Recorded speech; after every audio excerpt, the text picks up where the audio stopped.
Decision fatigue. This is something that came up quite a bit when I was at a recent speaking event where I was on the panel, and people were asking me about decision fatigue. As a business owner, as a woman who's working, we know we all get that feeling. And how do we address making good decisions and decision fatigue without turning into Steve Jobs or Mark Zuckerberg, where we wear the same thing every day just to reduce one less decision, right? Because making decisions should be fun. So today we are going to talk about what do we need to implement to make good decisions, faster decisions, and reduce decision fatigue. So let's get into it. I'm Australia's leading burnout therapist, Sheena Shui. I'm Australia's leading burnout therapist, Sheena Shui, live from Anxiety. It's not something that happens to you. It is something that happens for you. Sheena, it is so nice to have you. I'm going to get straight to the point. What does burnout mean?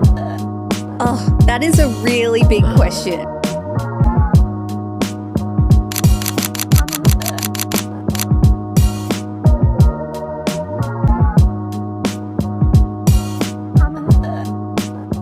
So, coming back to it today, how to make good decisions and reduce decision fatigue. That is what we are talking about today. And decisions are hard when you don't trust yourself.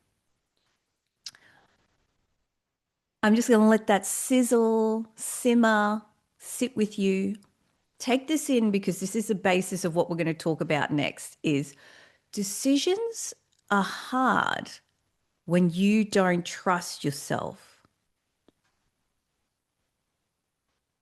To put it more simply, decisions are easy when you back yourself.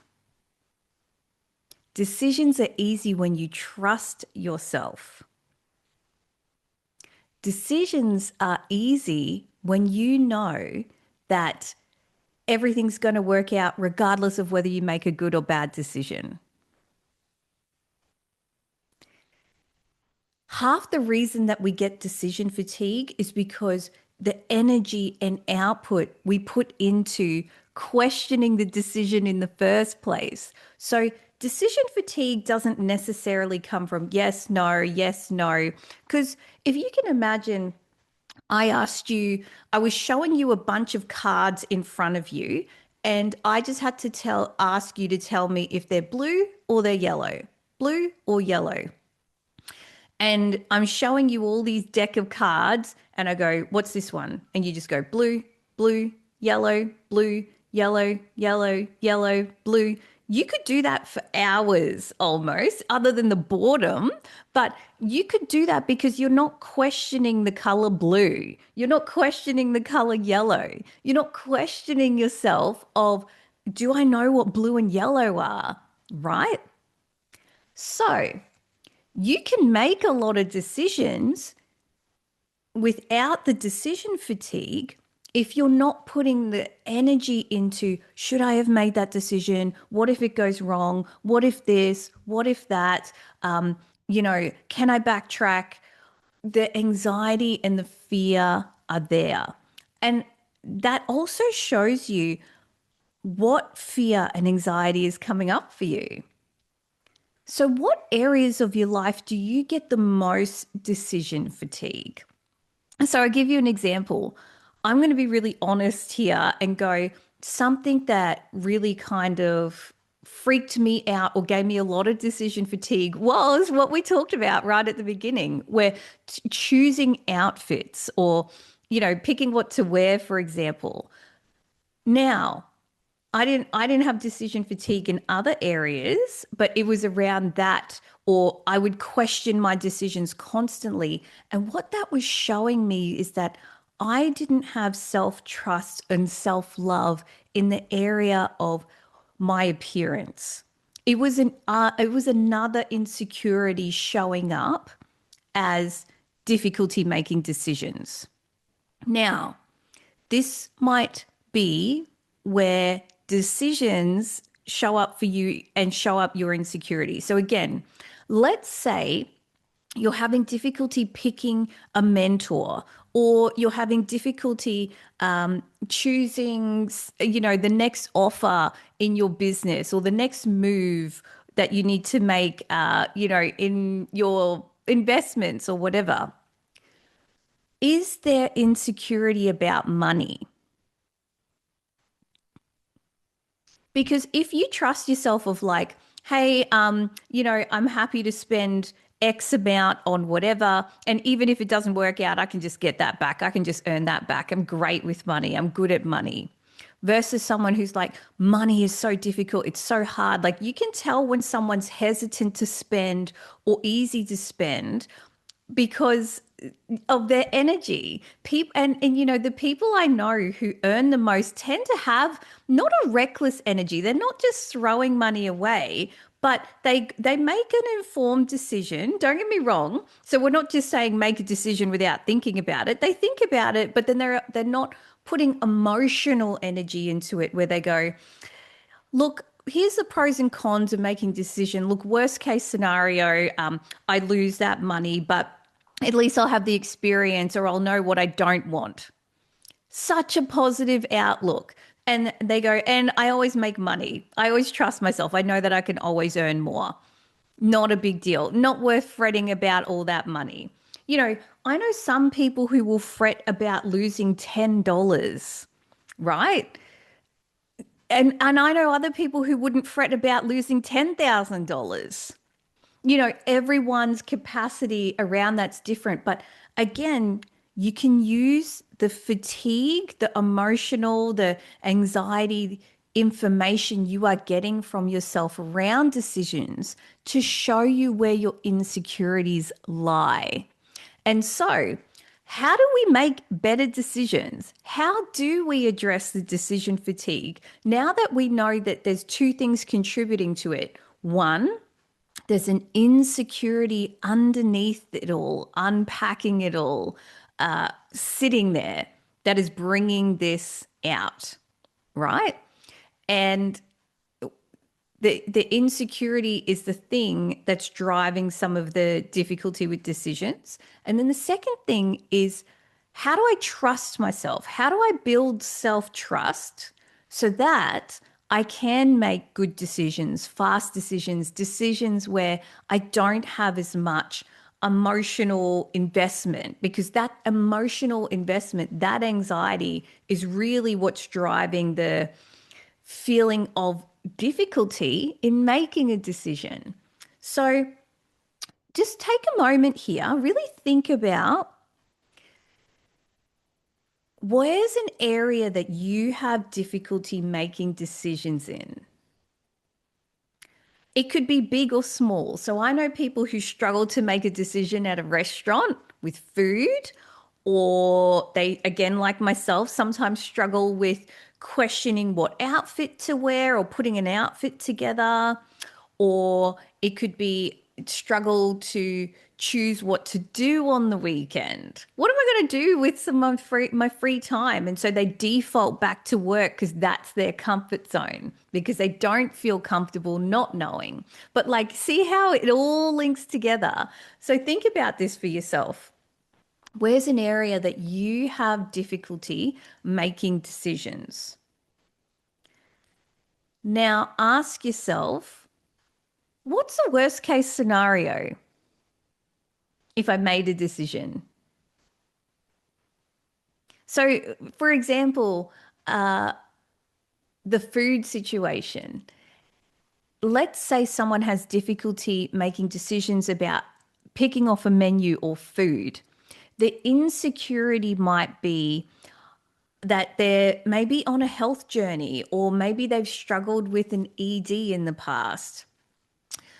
And so they have difficulty choosing food because they've had either allergies in the past, or they've struggled with counting calories, or they're worried about blowing out their diet, or how they might feel after. There's some insecurity there. But what's the worst case scenario? So let's say they go to a food restaurant and it accidentally has an allergy that they, aren't they didn't want to have. They have an adverse food reaction? Do they know how to handle it? Yes. Can they manage it? Yes. Is this going to be the first or last time it happens? No. But I'm going to live my life anyway. Or maybe someone's on a health journey and they're really trying to stick with it, but the decision around food can be difficult sometimes because they're just overthinking it. Worst case scenario, it has more calories than you thought or isn't as healthy as you thought. You know that at home you've got access to things you can control and food that you can control. And so worst case scenario isn't that bad because that's where anxiety kicks in. And again, when we work with anxiety in the therapeutic space, a lot of the time we're unpacking thoughts and reactions around beliefs. And one of the thoughts we unpack is, what's the worst case scenario? Because for a lot of the time, when we actually unpack the worst case scenario, is it still uncomfortable? Absolutely. But is it as bad as what we think it is, or is it worth the emotional energy we're putting into something?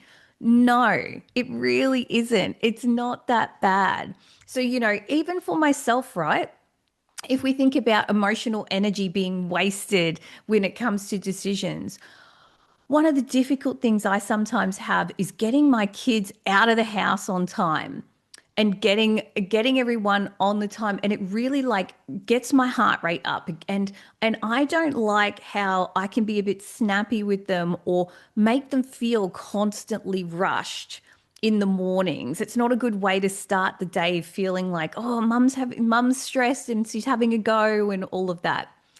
But I have to challenge myself to go, Sheena, what is the worst case scenario? Worst case, kids are late for school. Worst case, you're late for work. Not a big deal. You just sign them in and they go to school and they're still fine. Or you just, have an explanation as to why you're late that day. It's not the end of the world. Is it happening every day? Absolutely not.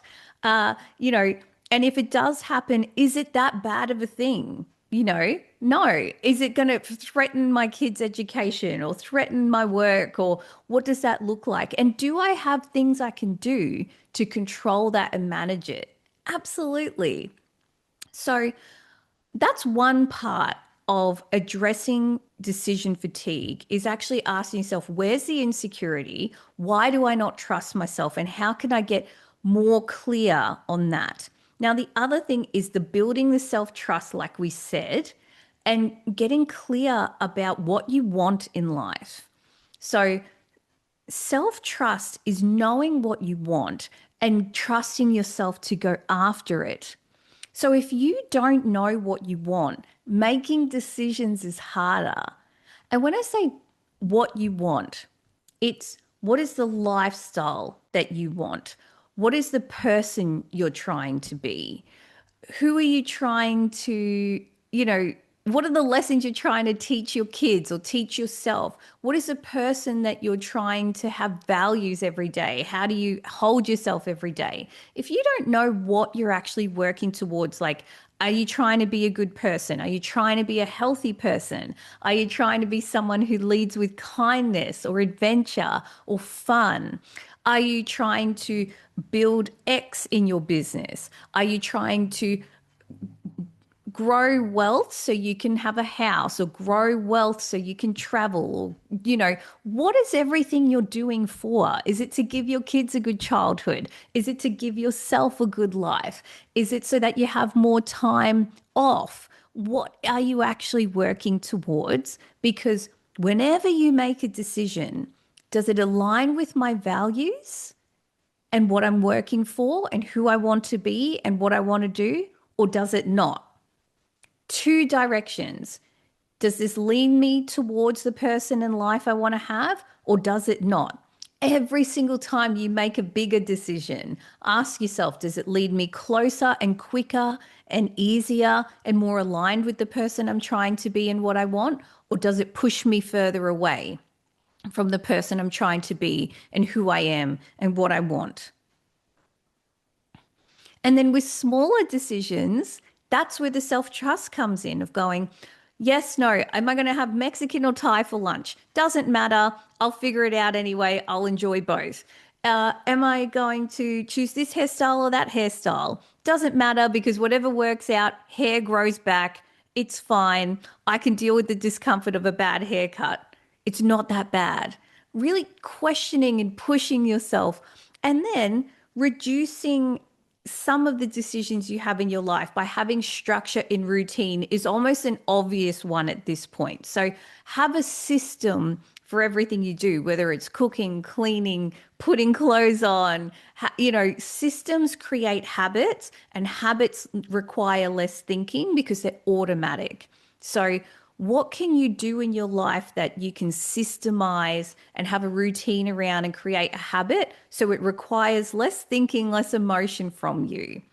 And know that you've got to build your self-worth and self-trust that you have got this. So really, really think about how you can work with a mentor, how you can work with someone who will help you build the self-trust in yourself, because that's not a simple thing that I can tell you how to do. It comes from a multitude of things. But that is the biggest thing when it comes to decisions is and decision fatigue is learning how to cultivate self-trust. You have got this and you can handle anything that life throws at you, which means you can make any decision. And with the result of any decision, good, bad, unexpected, you can handle it. And that's what self-trust is. So I hope that this started to get some light bulbs going for you today and get you thinking a little bit deeper about your decisions, your self-trust, your insecurities. And I want you to have a wonderful week, a wonderful day, and I will see you in the next episode of Burnout to Brilliance.